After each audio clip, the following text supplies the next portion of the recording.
Berjumpa dengan saya Linda Wahyudi di podcast saya. Kali ini saya ditemenin tamu jauh-jauh diundang dari Jakarta. Halo Diana. Halo Bu Linda, apa kabar? Ini seperti teman-teman saya yang lain, ini teman yang penuh senyum. Kalau ada dia, kelasnya jadi rame dan ketawa terus. Jadi Waduh, dia makasih. termasuk bintang kelas gitu. Ya, ini adalah sahabat saya, adik saya, Diana, salah seorang perempuan yang sukses di dalam bisnis insurance. Makanya nanti saya mau kulik-kulik kenapa dia begitu sukses gitu. Selain itu, dia juga teman hipnoterapi saya. Dan dia masih banyak sekali punya ilmu yang dia pelajarin. Saya nggak tahu apa aja itu ilmunya, macam-macam pokoknya. Jadi dia termasuk salah satu orang yang tidak pernah lelah untuk belajar. Halo Di, selamat malam Halo Bu Di. Linda, malam. Wih, cerah banget. Oke, Di, sudah berapa Oi, lama berkecimpung di dunia insurance? saya 10 tahun lebih sih, tepatnya tahun 2010 saya join di insurance, waktu itu karena kecelakaan. Setelah itu saya akhirnya mendalami insurance itu. Dan ternyata asik. Di situ titik poin saya akhirnya jadi pembelajar, Bu Linda. Dan itu luar biasa sekali. Gitu. Apa sih suka dukanya merintis bisnismu ini? Wah, kalau mau bilang duka, rata-rata sama ya. Karena pasti ditolak gitu ya. Tapi banyakan sukanya sih menurut aku. Sukanya gimana ya? Satu, terutama di Prudential ya. Sorry saya nyebut merek karena memang saya Prudential. Jadi di Prudential itu banyak pembelajaran gitu, pembelajaran untuk diri. Bukan hanya untuk jualan. Saya orangnya paling benci banget jualan. Karena kalau jualan itu berarti kan kita kayak begging ya. Begging ke orang, nawarin produk. Saya paling nggak suka banget. Saya sukanya bagaimana mensiasati orang atau memberikan clue-clue buat orang, akhirnya dia memilih sendiri untuk membeli gitu loh. Dan ketika di Prudential ini, saya dapat banyak pengetahuan. Terus dari situ saya mengenal hipnoterapis, saya mengenal NLP, terus saya mengenal pranic healing segala macam tuh startnya dari ketika saya masuk insurance. Itu happy banget. Terus lagi saya bayarin orang. Kalau misalnya sakit, bayarin orang. Terus saya merasa, wow, kaya banget ya. Saya bisa bayarin berapapun orang itu punya tagihan. Padahal bukan uang saya kan, uangnya perusahaan, cuma saya bisa bayarin. Itu satu kebanggaan tersendiri di dalam diri saya gitu loh. Apalagi waktu itu pernah ada klien yang bilang sama saya, makasih ya. Jadi itu tim saya punya klien ya, makasih ya udah dipaksa. Karena pas dia sakit, cash-nya nggak ada. Anaknya panas, suaminya lagi berlayar. Dia pusing kan? Tapi dengan adanya kartu insurance itu, dia akhirnya dengan gampang rumah sakit, anaknya sembuh. Itu kan kebanggaan tersendiri itu. Banyak sukanya daripada dukanya menurut saya. Dukanya paling ditolak doang gitu kan. Nggak mau ya bodo amat, nggak urusan gitu kan. Ya cuman itu doang sih dukanya. Kalau sukanya banyak banget. Oke, di sini saya juga mau nanya-nanya mengenai insurance di saat pandemi seperti ini. Kan jujur, dalam kondisi seperti ini, mungkin sebagian orang itu menurun dalam hal finansial. Mungkin ada beberapa orang yang jadi sulit untuk membayar polis insurance. Nah, apakah ada kemudahan-kemudahan untuk masa pandemi yang sangat sulit ini, Di? Sebenarnya kalau kemudahan, saya bilang normal ya, seperti biasa ya. Cuman kita punya kesempatan untuk menjadi agentnya, jadi tenaga pemasarnya. Otomatis dengan menjadi tenaga pemasar, kita kan juga bisa dapat income, pemasukan, bisnis lagi kan. Dikala kita memang nggak punya uang, kita punya satu kesempatan, peluang bisnis menjadi tenaga pemasarnya. Kalau orang mau kan kita lumayan dapatnya. 30% loh. Itu berarti kan salah satu cara juga untuk mengurangi premi. Ya, selain memang Prudential kalau misalnya memang setelah masuk 5 tahun memang ada kesempatan ya untuk namanya cuti premi. Nah, tapi itu option terakhir lah ya. Option yang paling utama itu yaitu jadi agent gitu. Siapa tahu aja ternyata suka, kayak saya kan kepaksa awalnya. Kepaksa untuk jadi agent. Ternyata kok semakin lama semakin asik gitu loh. Bukan jualannya tapi bagaimana prosesnya itu yang asiknya. Apakah Gitu. dalam masa pandemi ini kamu menjadi semakin termotivasi untuk memperkenalkan insurans pada setiap orang? Sangat. Kenapa saya bilang gitu? Gini, semua orang pada dasarnya pasti mati. Mau orang yang hebat sekalipun pasti mati. Tapi kita nggak tahu kapannya, ya kan? Maksud kita kalah sama kerbau. Kenapa saya bilang kalah sama kerbau? Kerbau kalau mati dikiloin harganya berapa, Bu? Kalau kita mati dikubur selesai perkara. Kalau saya nggak mau. Iya, ngabisin uang lagi kan buat penguburannya gitu ya. Ada 3 hari, ada 1 minggu, 40 hari. Betul banget kan. Nah, di situ saya berpikir, loh, sekarang saya kan lebih sebagai manusia kan kita lebih mulia daripada kerbau dong. Terus bagaimana caranya? Ya sudah, salah satunya ya gandeng perusahaan asuransi dong. Jadi ketika kita berpulang, ada satu dana yang memang sudah disiapkan, bukan bagi kita yang meninggal, tapi bagi keluarga kita. Kita bisa mengurangi kesedihan mereka lah. Kan sebenarnya mereka tuh sedihnya nggak usah lama-lama lah ya, cukup 40 hari lah ya untuk sedih, tapi mereka nggak perlu sedih sepanjang kehidupan mereka. Mereka nggak usah pusing dengan bagaimana mereka makan, bagaimana mereka sekolah. Kita udah bisa aturkan dari asuransi tersebut gitu loh. Kenapa saya berpikir tentang asuransi? Jadi saya itu usia berapa bulan ya? Jadi September 76 itu saya lahir, papa saya meninggal Februari 77. Jadi hanya hitungan bulan. Mami saya otomatis dia akhirnya bekerja. Ketika dia bekerja, dia nggak hanya menafkahi saya sendiri loh. Dia menafkahi juga adik-adiknya yang 7 orang. Waktunya habis tersita. Jadi secara nggak langsung, si Diana kecil ini kehilangan bukan cuma papi saja, tapi kehilangan 2 orang sekaligus. 2 orang tua sekaligus. Ketika saya lagi masa berkembangnya, mau curhat, ngelihat mami udah capek. Udah nggak berdaya untuk ngapa-ngapain. Maksud saya kasih dengan masalah-masalah saya lagi, kan nggak mungkin kan. Untung loh saya nggak jadi home broken, itu kan benar-benar parah banget. Saya cari keluarga itu di luar jadinya. Hubungan mami saya sama saya jadi agak jauh. Nah di situ saya berpikir ketika berkeluarga, saya bilang sama suami saya nggak mau tahu, pokoknya yang pasti kamu sebagai kepala keluarga punya asuransi. Karena once dia nggak ada atau saya nggak ada, nggak usah pikirin bagaimana mencari nafkah, hanya pikirin untuk perkembangan si anak, mental si anak ini bagaimana gitu. Itu cukup luka yang dalam tuh yang saya lakukan ketika waktu bayi itu, lukanya sangat dalam banget gitu, Bu. Iya, oke. Dan apa kiat-kiatmu untuk semakin banyak orang terbantu di masa pandemi ini? Walaupun mereka punya BPJS, ya, saran saya tetap punya asuransi, terutama asuransi jiwa. Mungkin bilangnya nggak usah banyak-banyak dulu lah ya, sesuai dengan kemampuan mereka. Setidak-tidaknya mereka punya satu dana yang mereka bisa siapkan, at least untuk penguburan lah. Kan nggak mungkin dibuang toh, dikali kan nggak mungkin dibuang toh, tapi mereka butuh dana untuk at least penguburan gitu. Itu aja siapin dulu gitu. Terus kalau memang yang mereka bisa ini, mereka sisihkan untuk pendidikan. Jadi masa-masa kita berpulang, setidak-tidaknya kan keluarga nggak berantakan. Mereka masih tetap bisa berupaya. Saya ya mungkin 2 tahun lah ya, lumayan gitu loh.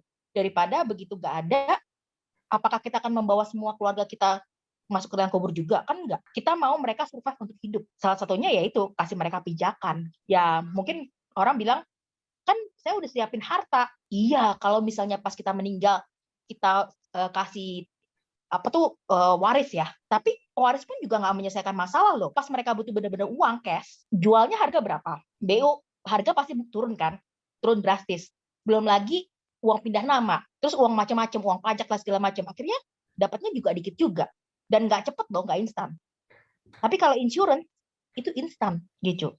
Itu yang saya sukanya dari insurance. Jadi whatever itu, duit udah langsung ada gitu. Apa Uang suka bukan segala-galanya, dukanya? Bu Indah. Apanya? Suka duka maksudnya? Saya sukanya ya tadi ketika orang klaim gitu ya, saya bisa bantu mereka gitu ya. Karena prinsip saya ketika dia belum jadi klien saya berdiri di sisi perusahaan. Saya akan bela mati-matian perusahaan saya. Tapi ketika dia sudah menjadi klien saya berdiri di sisi mereka sebagai agent gitu. Jadi kalau misalnya mereka tetap memenuhi kriteria misalnya nggak bohong gitu ya, terus prime tetap dibayar, terus pokoknya ikut rules-nya perusahaan. Kalau perusahaan nggak bayar, saya yang pertama kali untuk maju untuk nagihin klaimnya gitu. Asal mereka benar. Nah kalau mereka nggak benar kan saya juga kesandung dong. Nggak mungkin kan saya bantu, bener ya. Tapi once mereka rules-nya semua dipenuhin, mereka nggak usah maju, saya yang maju. Saya yang ngomel ke pihak perusahaan, kenapa nih, kok nggak dibayar, kenapa? Alasannya kenapa? Gitu.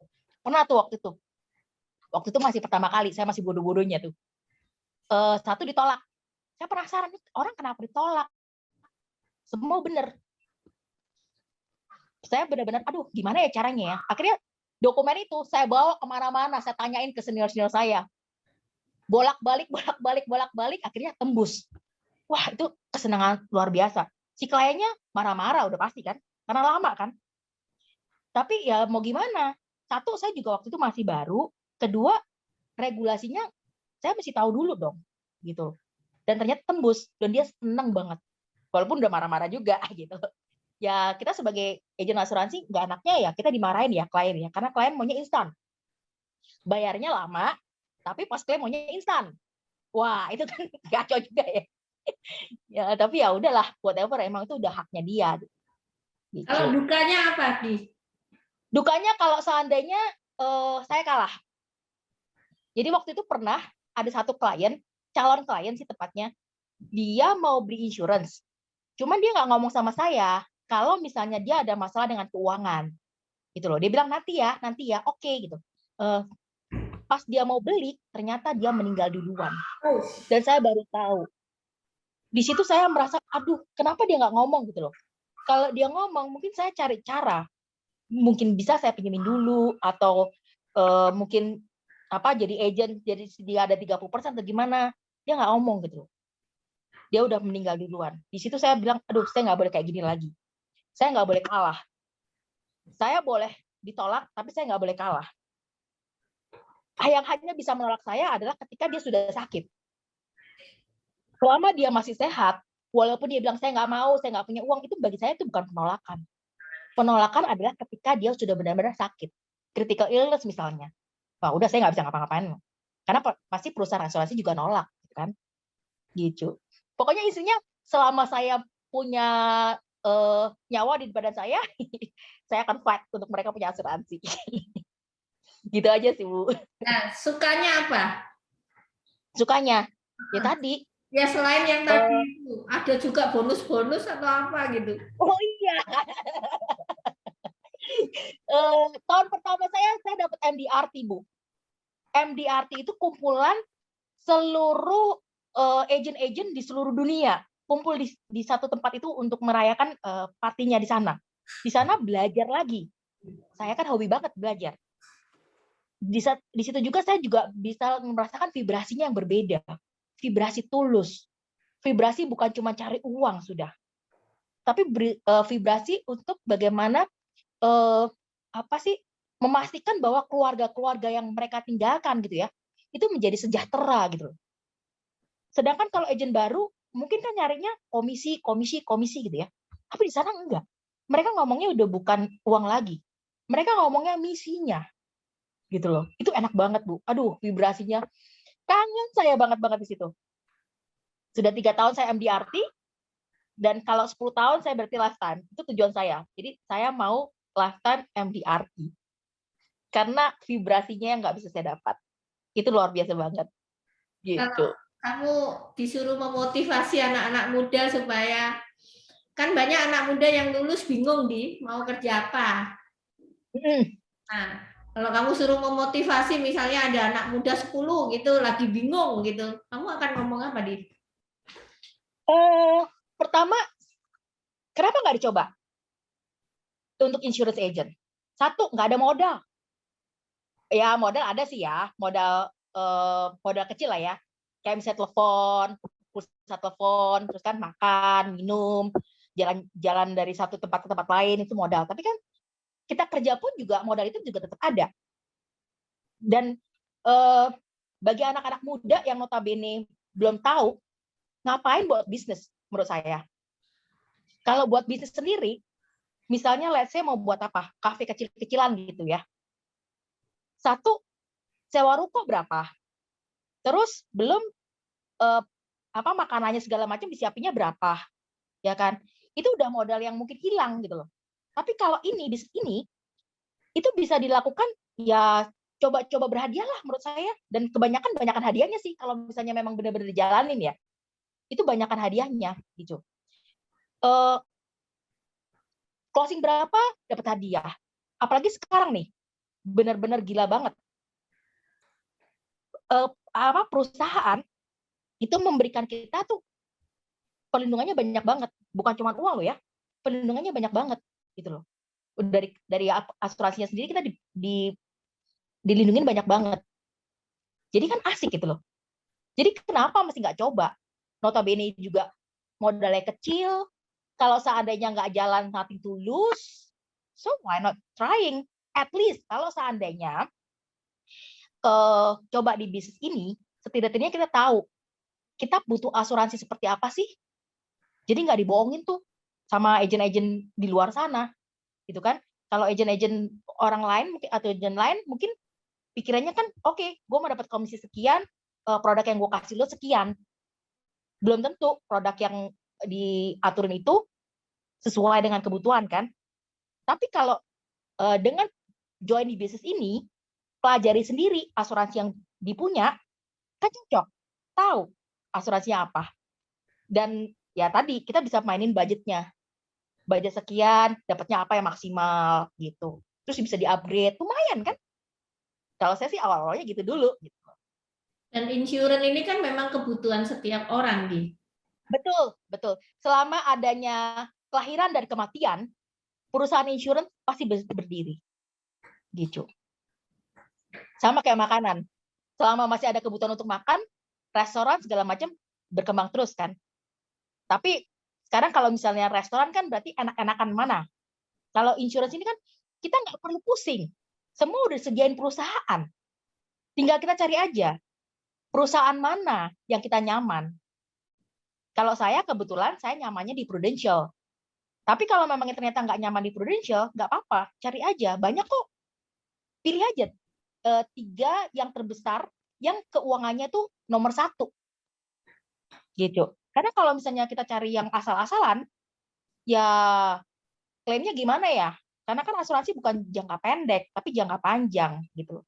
Kalau saya jadi milihnya untuk berbisnis itu atau mencari teman untuk berbisnis, saya carinya perusahaan yang keuangannya itu bisa kuat. At least saya cari yang 3 top 10 gitu. Sebelum saya memutuskan untuk masuk Prudential, saya udah searching ke beberapa perusahaan asuransi. Mana sih yang oke buat saya gitu ya. Akhirnya saya putuskan oke, Prudential. That's it. Dan saya juga komit karena jujur kalau misalnya namanya manusia, dia pasti akan ditawarin oleh macam-macam. Ya kan? Apalagi kalau misalnya kita sudah punya posisi, posisi, udah deh ditawarin gerak sana, gerak sini kan. Nah, saya nggak mau. Oleh karena itu, saya membuat satu simbol buat saya sendiri. Pokoknya cuma satu perusahaan ini sudah selesai, saya nggak mau yang lain. Makanya kalau di leher kanan saya nih, ini ada satu Prudential-nya. Ya ampun. Di tangan saya juga ada satu Prudential-nya. Ya ampun, Diana. Saking cintanya itu ya. Karena asik, Bu. Bener-bener asik. Awalnya ya kecelakaan. Gitu. Awalnya kecelakaan menjadi agent, tapi ternyata setelah berjalan itu asik sekali gitu loh. Di, kamu sudah berapa tahun di insurance? Saya dari 2010, berarti kurang lebih 11 tahunan ya. 11 tahunan di insurance gitu. Wah, luar biasa ya. Sudah jalan-jalan kemana-mana sudah ya? Ya, kalau jalan-jalan ya sudah. Pokoknya kalau soal jalan-jalan, paling penting sudah menolong banyak orang. Ya, itu yang penting. Benar, yang penting menolong banyak orang. Gitu. Jadi kamu asiknya kayak di situ. Malaikat ya? Iya, malaikat tanpa sayap. Dikala orang kesusahan kamu ada gitu toh. Betul. Kalau pas ke rumah duka, pas ternyata itu klien saya kan nggak usah amplop kecil gitu kan, tapi kasihnya cek. Iya, kan keren. Ya. Keren banget ya. Iya, walaupun bukan uang saya gitu ya. Oke, teman-teman, jadi nggak usah takut masuk insurance. Ini sudah banyak yang sukses dan menjadi Sangat, malaikat-malaikat penolong. betul. Nah, balik lagi nih, kembali lagi ke laptop. Tadi awal kan saya bilang kamu adalah pribadi yang tidak bosen-bosennya belajar gitu. Hmm, Selain satu kelas sama saya di hipnoterapi, kamu juga belajar hal-hal lain. Apa sih hal yang paling baru aja deh yang kamu pelajarin? Yang paling baru adalah access consciousness. Apa itu? Penemunya itu access consciousness itu penemunya Gary Douglas. Nah, Dari kalau nggak salah dari Amerika ya, apa gitu. itu?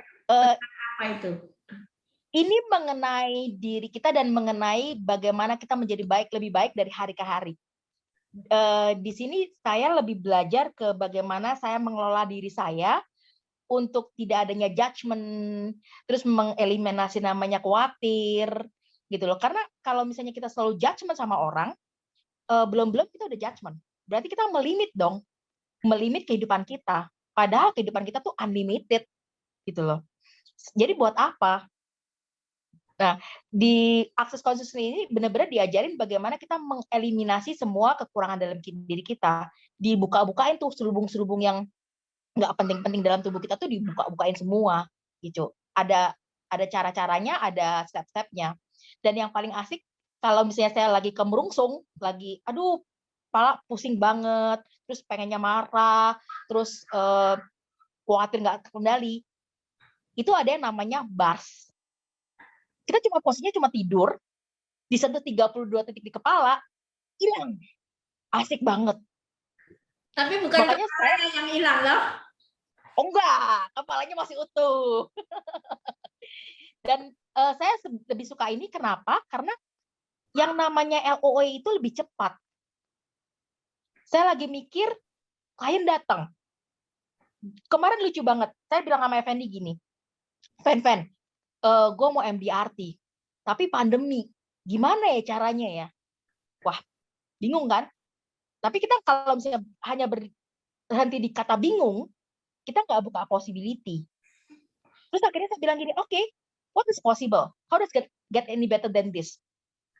Tiba-tiba Bu, ada beberapa klien yang mau buka asuransi. Dan itu dia nggak mau menjadi agent sendiri. Otomatis begitu semua isu MDRT saya langsung dapat. Itu luar biasa sekali. Saya nggak keluar loh Bu. Saya nggak keluar, saya nggak WhatsApp-an, saya nggak bikin di media manapun, nggak. Kliennya datang sendiri, minta bikin di asuransi, saya bukain berapa aja dia mau, dan itu kan gila. Kayaknya perlu tuh kalau kamu ke Bali nih kepala saya di otek-otek yang 32 titik itu. Boleh. Di Bali juga banyak kok, praktisi kita di Bali juga banyak, gitu. Tapi saya Itu asik maunya banget. sama Diana kayaknya. Boleh dengan senang hati. Nanti pas saya ke Bali, saya ke rumah Bu Linda. Oke, jadi itu sangat menyenangkan ya. Ilmu-ilmu semuanya yang kamu pelajari tentunya sangat menyenangkan, toh? Super. Mami saya, awalnya ketika saya belajar ini, dia nggak mau. Dia nggak mau saya lakukan bars, nggak mau gitu ya. Terus suatu saat dia lagi nggak enak badan, saya bilang, Mami mau nggak bars? Dia akhirnya mau, dan sekarang kadang-kadang dia minta.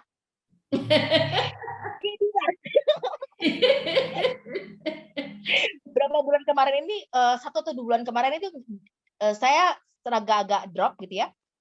Jadi saya nggak melakukan bars. Terus kemarin 2 hari lalu anak saya turun. Mami, Mak mau di bars. Hah? Oke, saya langsung naik kan. Kan mami saya tuh di atas kamar atas. Terus saya tanya, mau bars? Ayo.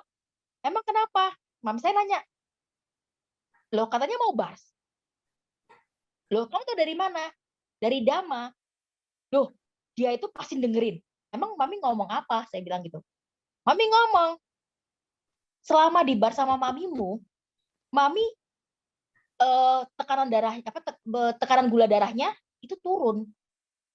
Minum obat 1 itu cukup. Sekarang minum obat 2 itu nggak turun-turun tekanannya katanya. Saya bilang, wah, ya sudah, ayo tiap hari.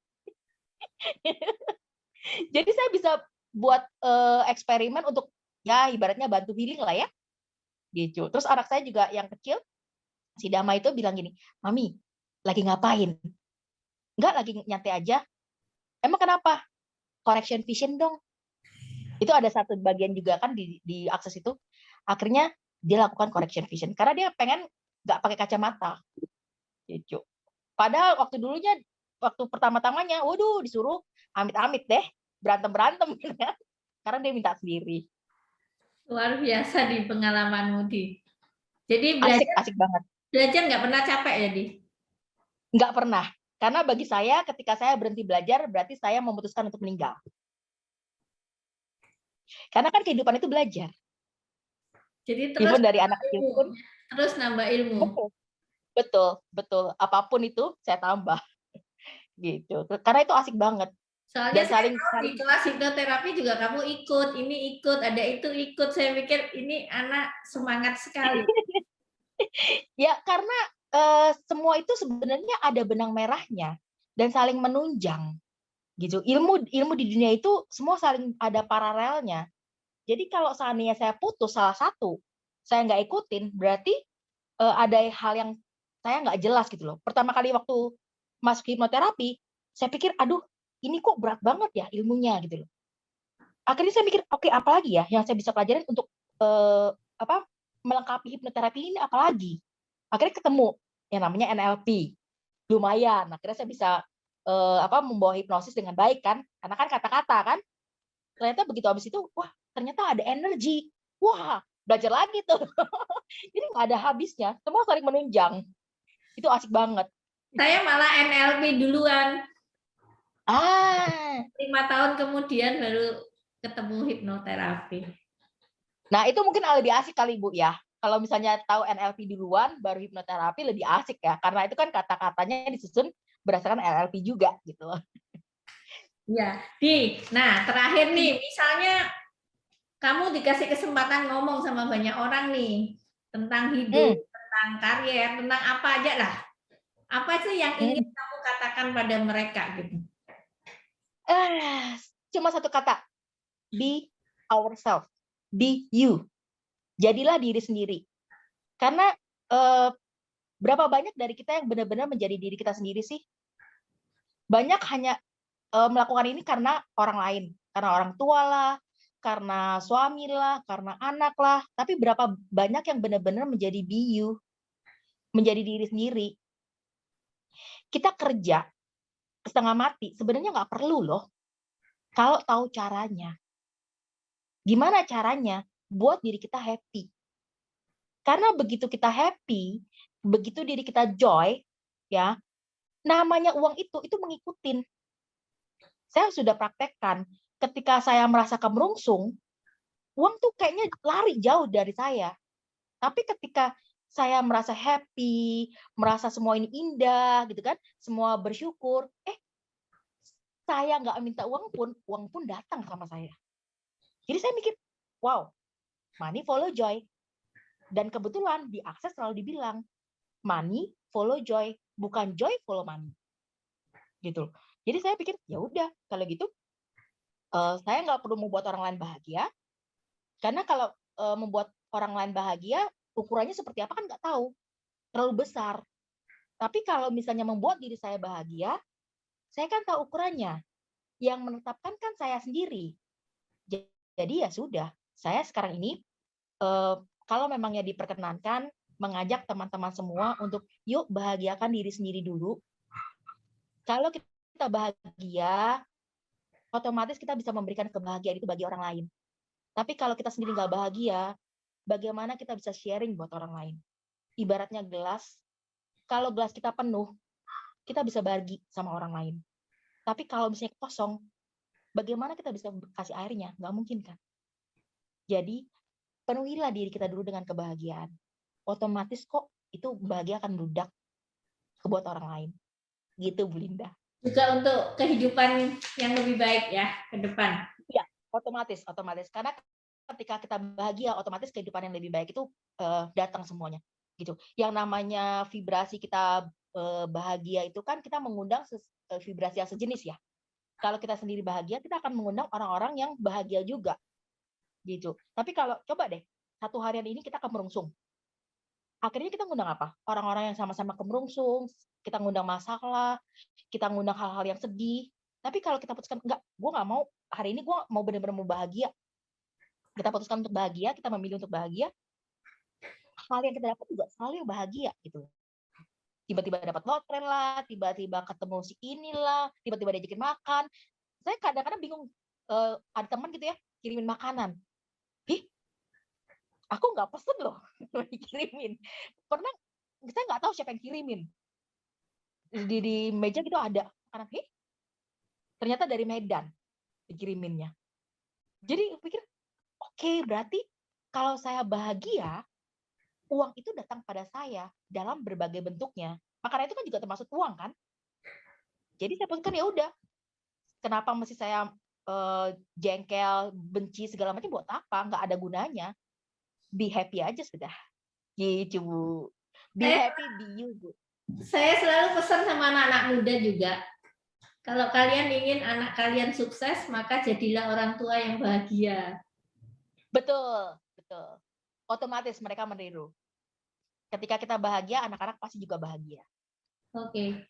Thank you banget di Sama-sama, Bu. Sharing-sharing. Semoga pembicaraan kita ini benar-benar menginspirasi orang lain. Semoga bermanfaat bagi kita semua. Semoga semua makhluk hidup berbahagia. Iya. Dan biarlah Diana tetap bersinar seperti sekarang. Amin. Menjadi sumber kegembiraan. Ya, begitu pun dengan Bu Linda dan begitu pula juga dengan seluruh pendengar. Biarlah semua ini menjadikan berkat bagi kita semua. Karena kita di dunia ini hanya cuma menjadi berkat bagi orang lain. Baik teman-teman, saya yang memang temannya Diana secara nyata, itu saya tahu betul bahwa kelas kami memang hidup dengan adanya dia. Karena dia selalu membagikan kegembiraan. Jadi siapapun yang dekat dengan dia itu happy banget rasanya. Wah, terima kasih sekali. Saya malah nggak merasa loh, Bu. Thank you banget. Sampai ketemu lagi ya. Diana sudah mau hadir di podcast saya. Thank you. Terima kasih. Ya, Bye-bye. teman-teman, terima kasih banyak sudah nonton podcast saya, sudah mendengarkan podcast saya. Thank you. Bye. Bye-bye.